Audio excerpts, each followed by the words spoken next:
This is it. Eagles Commanders NFC Championship preview. Let's start on the injury front in regards to the Washington Commanders. Sam Cosmi, their starting right guard, I believe, is out. Their starting defensive tackle, Daron Payne, is out.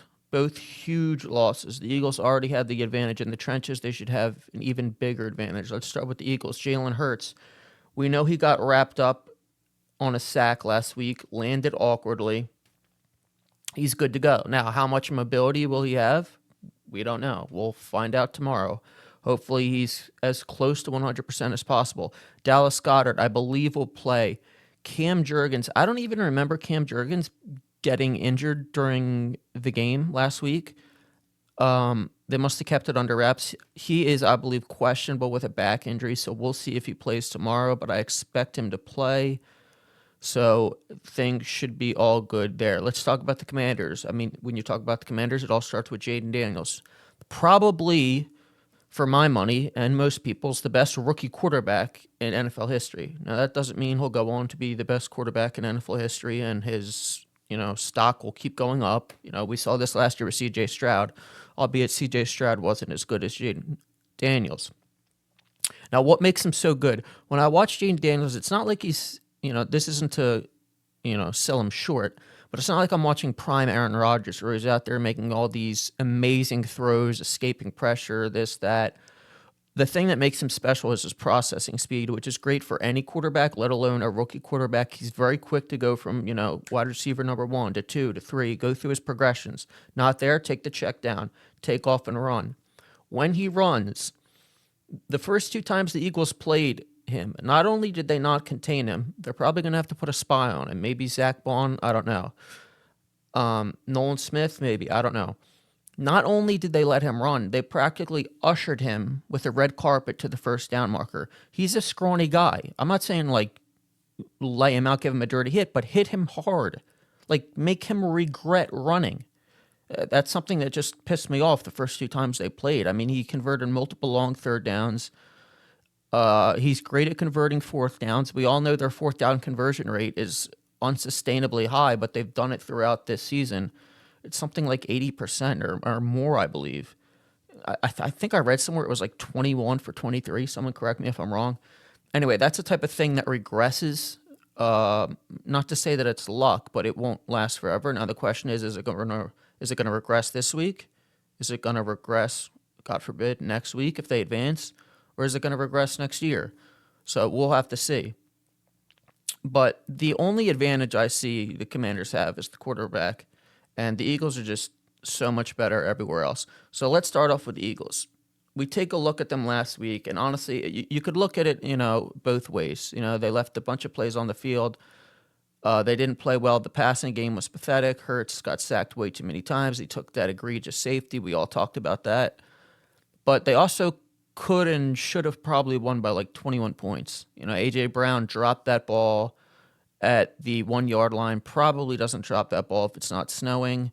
You had the penalty on Mekhi Becton, the illegal man downfield, which brought back Dallas Goedert's screen pass. They ran a successful screen pass again to Dallas Goedert. And then they had the 4th down tush push in which Lane Johnson had a false start, and they had to settle for a field goal. So let's look at things from the Eagles' perspective, and it all comes down to the pass game. Going back to the offseason when everyone reacted to the Saquon Barkley signing, everyone was like, oh, this is awesome. Saquon Barkley was supposed to be a luxury. We're now in the NFC Championship game, and he's a necessity. Without him, they'd be screwed. Remember, this is the same team that went to the Super Bowl with Miles Sanders as their running back. They shouldn't be this reliant on Saquon Barkley, especially when you consider the rest of the offensive cast. Now, I know A.J. Brown has been injured and he's banged up. He's more banged up than he's leading us to believe, but the point remains. We are now in the same position as last year with Jalen Hurts in this offense where we got rid of Brian Johnson, who didn't know how to identify a blitz, and he had his own problems, and he was obsessed with the deep ball. But now we have the same problem with Kellen Moore, where he's refusing to call plays with Jalen Hurts under center, play action pass, scheme things up easy. When Kenny Pickett and Tanner McKee came into the game, he was calling these nice, easy, schemed up plays.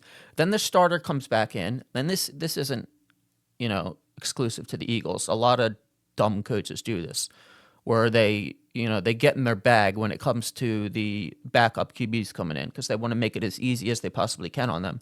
And then when the starters come back in, it's like, oh, well, you know what to do. No, go back to what you were doing that worked, because right now what you're doing is, 3rd and 4, 3rd and 5. You'll have 4 receivers run to the sticks. They're all covered. They're basically jogging. There's one guy that's open, except he's not the first guy in the progression. It's just a mess. The passing concepts, the scheme is a mess. I'm honestly amazed anybody wanted to hire Kellen Moore. I was hoping the Cowboys would hire him, but this has got to get figured out. The passing game, it sounds crazy to say this, but it's like if they win, the passing game still looks like this. It's like, what's the point? Like, you're not going to win a Super Bowl like this. And even if they do win the Super Bowl, it should not be this hard. Now, look, if they win a Super Bowl with Jalen Hurts playing like this and Kellen Moore, calling the plays like a moron like he has been, and this scheme and these concepts are all over the place, then look, I won't complain. But it shouldn't be this hard. The playoffs in any sport, actually, are about creating the most margin for error as possible.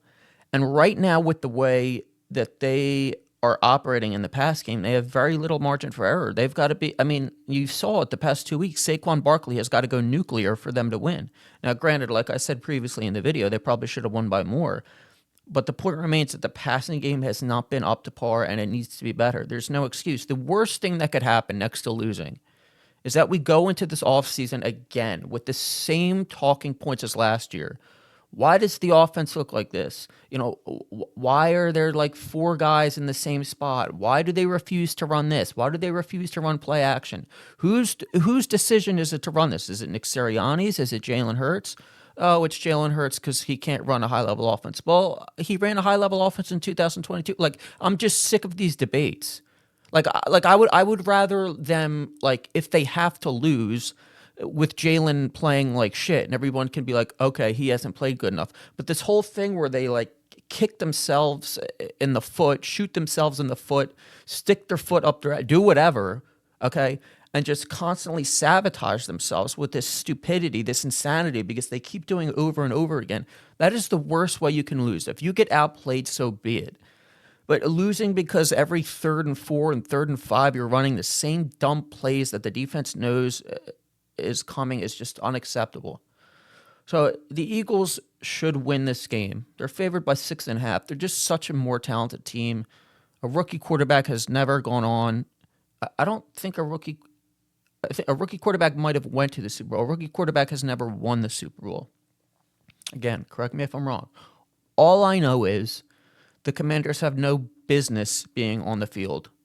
The same field as the Eagles on Sunday at 3 o'clock. And the Eagles better take care of business.